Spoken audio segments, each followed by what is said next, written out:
Now the first step is to maintain structure relations. Now the structure relations means you are maintaining the structure that you've created called source structure and the source field that you've already imported from the Excel file. So that's what this structure relation is all about. So you click on execute to bring you here, highlight this and go into change mode. Now in change mode, you will now seek relationship. Either you delete the relationship or create. So at this point, we are creating a relationship between the source that we created, the source structure we created, and the equipment fields that we've just built. So you just click on. Now, if we were maintaining more than 3 master data, let's say we are maintaining equipment main master data, equipment long text, equipment classes, equipment warranty.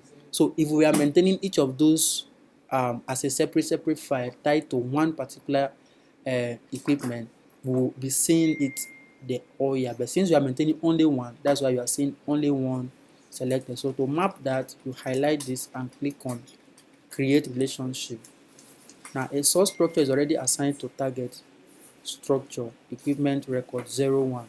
Now accept it. Once you accept that, you click on save. That has been done. We move to the next step.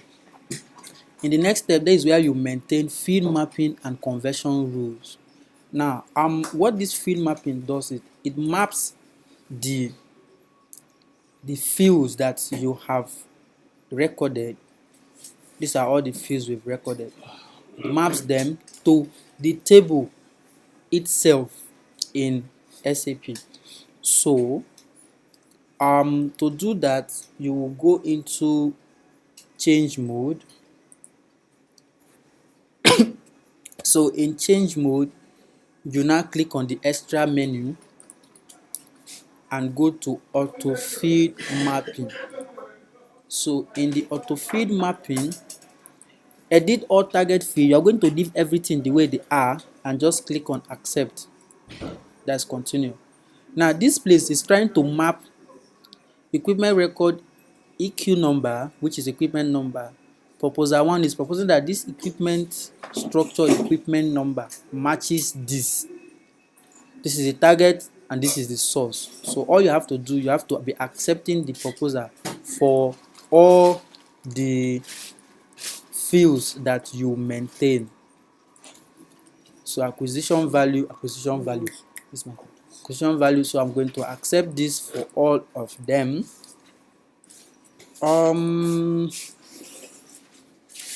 For all of them, I didn't maintain much data. Much fields, so I don't think this will take a longer time. Alright, so autofill mapping is complete. Okay, now you can see I've mapped the source to the target. So it means only these fields that I maintain is what the system will be expecting from the mass upload using Lsmw. If you add any extra field that you did not maintain, this is going to throw a very big error for you. So once this has been done, you click on save and then you go back. Yeah, so that way we're done. This one that says maintain fixed value translation user defined routine, we are going to actually skip that, but let me see what's there. Fixed value translation and all that. I'm trying to maintain this short video. If not, I would have explained this, but you can read it up, but it's not really necessary for this particular batch upload that we are doing. So I'll go back, and then the next step is to specify the file. Now the file that we want to specify, we need to work on it.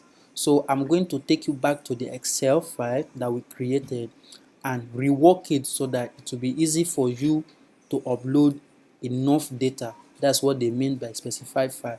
So when we are done working with the working on the Excel file, imputed all the master data we want to maintain, let's say 100 equipment, 1000, then we'll now specify the file itself that we want to upload into SAP with the master data. So I'll pause at this point and then we'll continue in the next one.